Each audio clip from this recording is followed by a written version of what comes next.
En la sesión anterior definimos el número de vueltas de una curva con respecto de un punto. Ahora veremos algunas de sus propiedades.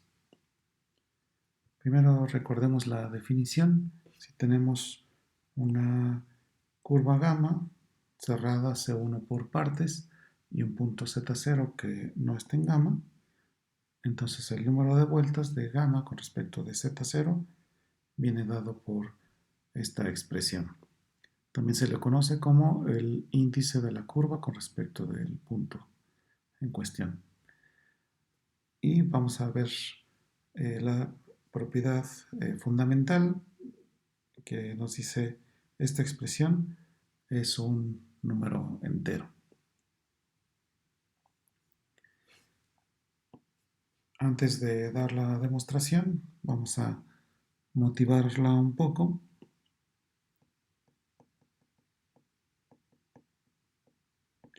Queremos calcular la integral a lo largo de gamma de esta expresión,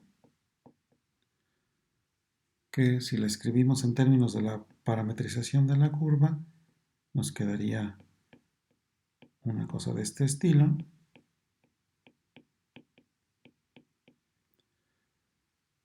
Y ahora si pudiéramos encontrar una primitiva de esta expresión, pues ya acabaríamos, ¿no?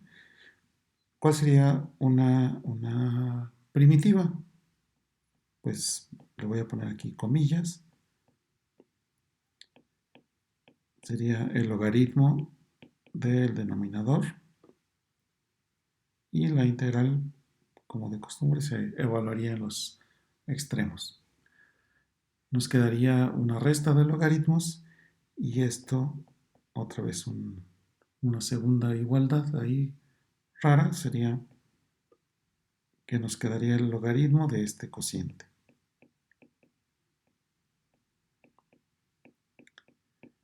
Como la curva es cerrada, entonces ese cociente sería 1. Y entonces esto sería el logaritmo de 1 en alguna rama, que calcularíamos como el logaritmo natural de 1, que es 0, más i veces el argumento. Y el argumento en cualquier rama pues sería de la forma 2πk, donde k pues es un entero. Y con eso ya terminaríamos. Pero el problema de este enfoque es que justamente hay un problema aquí con el logaritmo y bueno, hay un segundo problema que esta propiedad usual de los logaritmos reales pues no necesariamente ocurre en el caso de los logaritmos complejos, pero vamos a concentrarnos en esta y vamos a poner un rápido ejemplo. Imaginen ustedes que su curva es la circunferencia unitaria, que el punto es z0 es el origen, z0 es igual a 0, y entonces sabemos que para definir el logaritmo pues tenemos que quitar una semirrecta. En particular, si yo me fijara en la rama principal, tendría que quitar la parte negativa del eje real. Y eso quiere decir que esta expresión no estaría definida en todos los puntos de la curva. Entonces tenemos que seguir otro camino. En vez de usar logaritmo, vamos a usar la exponencial dentro de un momento, ¿no? Entonces, por lo pronto definimos esta función g de t, que es esta expresión que aparecía de este lado, pero simplemente ahora en el intervalo que va de a t. Y por el teorema fundamental del cálculo, la derivada sería esta expresión. Acuérdense que como gamma es una curva C1 por partes, entonces no necesariamente gamma prima está definida en todos lados y pues podría estar definida en todos lados excepto un número finito de puntos. Aquí es donde metemos la exponencial. Entonces es una cuenta sencilla ver que la derivada de esta expresión es 0 siempre y cuando pues estemos en los puntos donde G' existe o gamma' existe. Eso nos dice que nuestra función es constante en los siguientes intervalos. Imagínense que aquí está mi intervalo AB y aquí está la partición que proviene del hecho de que gamma sea de clase C1 por partes. Entonces, lo que obtenemos es que esta función es constante en cada uno de estos pedacitos. Pero si es constante, por ejemplo, en el primer intervalo, por continuidad, observen que esta función es continua, pues entonces el valor de la función en este intervalo sería igual al valor de la función en el extremo derecho. Mientras que en este pedazo es constante, y ahora otra vez por continuidad, pero acercándonos por la derecha, el valor de la función en este pedazo tendría que coincidir con el valor de la función en el extremo izquierdo. Eso nos dice que la función tiene que ser constante en todo este pedacito. Y razonando de manera análoga, la función sería constante en todo el intervalo AB. Evaluando en los extremos, obtenemos esta expresión que está aquí. Y aquí usamos el hecho de que gamma es cerrada. Observen que aquí tenemos gamma de A y aquí tenemos gamma de B. Y puedo cancelar porque Z0 no es un punto de la curva. ¿No? Eso nos dice que estas expresiones son iguales. Pero ¿cuánto vale g de A? Pues por la definición de nuestra función g, pues g de A vale 0. Eso quiere decir que esta expresión que está aquí vale 1. Y entonces e a la menos g de b vale 1. Pero para que eso ocurra, lo único que puede ocurrir es que g de b sea un múltiplo entero de 2pi i. Y bueno, para terminar la demostración, ya nada más seguimos una cadena de igualdades. Aquí tenemos la definición del número de vueltas. Aquí tenemos su expresión en términos de la parametrización. Pero observen que esta integral es justamente g de b. Y por lo que acabamos de obtener, este cociente es un número entero. Con eso terminaríamos la demostración.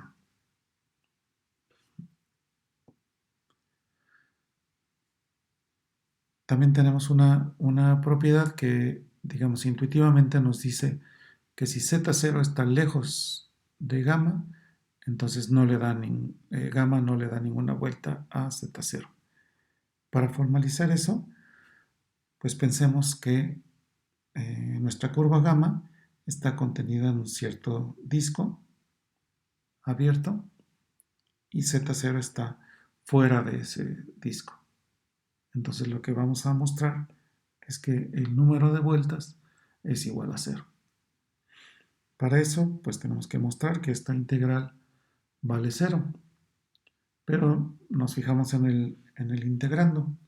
Como el punto Z0 no está en el disco, esta función, la función del integrando, es analítica en todo ese disco. Y por el teorema de Cauchy, la integral de la función a lo largo de cualquier curva cerrada, en particular a lo largo de gamma, pues sería 0. Entonces tenemos esta propiedad. Y la tercera propiedad que vamos a ver es la siguiente.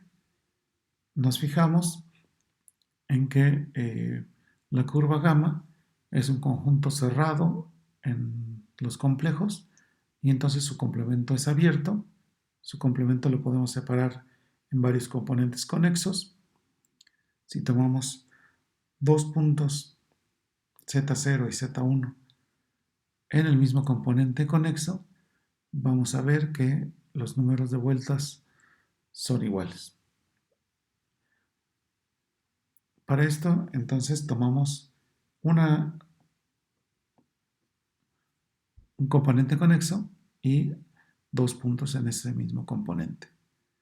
Como el componente que está aquí es un conjunto abierto y conexo, entonces en particular va a ser poligonal conexo. Quiere decir que va a existir una poligonal que une a estos dos puntos y está totalmente contenida dentro del componente. Ajá. Y entonces, ¿qué es lo que en realidad vamos a demostrar? Lo que vamos a demostrar es que si yo tomo cualquier punto del primer segmento, de el número de vueltas de gamma en ese punto va a ser igual al número de vueltas de gamma con respecto de z0. Pero luego hacemos lo mismo para cada uno de estos segmentos y así hasta llegar en un número finito de pasos a z1. Entonces, podemos suponer que nuestros puntos están unidos por un único segmento de recta contenido en el componente U. Para demostrar la igualdad, esta que está aquí, pues tenemos que mostrar que esta integral vale 0. De nuevo aquí vamos a poner una especie de motivación, que es la siguiente. Buscamos otra vez una primitiva del integrando. Una primitiva debería ser como una expresión de este estilo. Y de nuevo, aquí observen que esta igualdad no necesariamente es válida en la rama del logaritmo que nosotros elijamos, ¿sí? Pero eso nos lleva a considerar este logaritmo del cociente, ¿no? De z menos z0 entre z menos z1.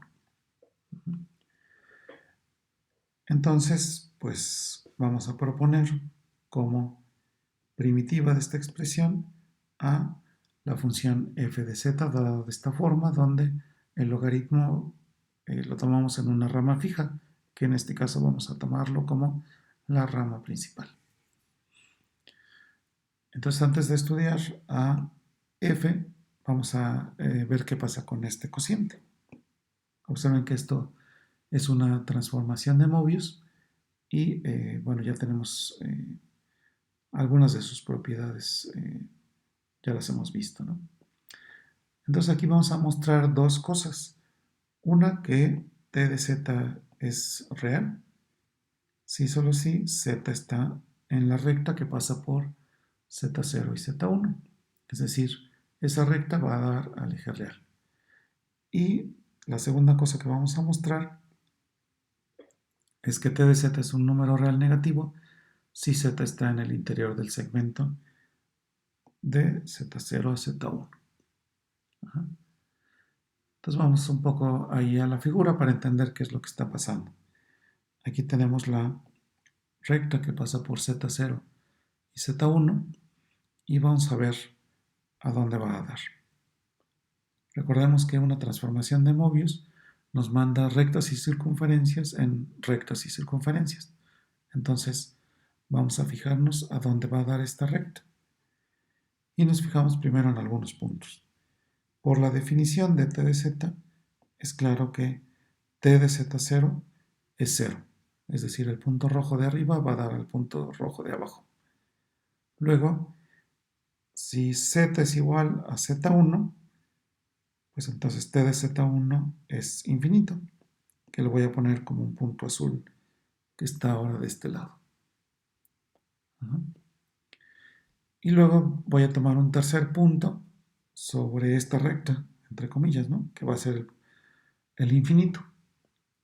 Entonces, t de infinito, acuérdense, es el límite de esta expresión cuando z tiende a infinito, que es fácil ver que es 1. Entonces el punto verde de arriba va a dar al punto verde de aquí abajo, ¿no? Entonces, bueno, ya con eso ya tendríamos que esta recta va a dar a esta recta, pero quiero checarlo de manera analítica para que eso me sirva en la demostración del segundo paso. Recordemos que los puntos de la recta que pasa por Z0 y Z1 tienen esta forma, donde t es un real, y hacemos la cuenta de cuál es la imagen de estos puntos. Aquí hacemos la cuenta y nos va a resultar que efectivamente todos esos puntos van a dar a un número real que es 1 menos 1 sobre t. Y entonces son los únicos, todos los puntos de la recta que pasa por Z0 y Z1 son los únicos que pueden ir a dar al eje real. Pero vamos a usar esta expresión porque yo quiero ver cuándo t de z es un número real negativo. Y esto es negativo, si solo si t está entre 0 y 1, lo cual quiere decir, ya lo sabemos, que z está en el interior del segmento que va de Z0 a Z1. Ahora sí ya podemos pasar a estudiar esta función. ¿Sí? Si estamos tomando la rama principal, pues tenemos que excluir del dominio justamente a los puntos tales que esta expresión es un número real negativo, es decir, tenemos que quitar a los puntos del segmento o del interior del segmento que une Z0 con Z1. En el resto de los puntos, f está definida y es analítica. Y de hecho, pues podemos calcular su derivada de la manera usual. Aquí hacemos algunas cuentas y efectivamente nos queda que su derivada es esta expresión. Por lo tanto, como este integrando admite una primitiva, pues la integral a lo largo de cualquier curva cerrada va a ser 0. Y eso concluye nuestra demostración.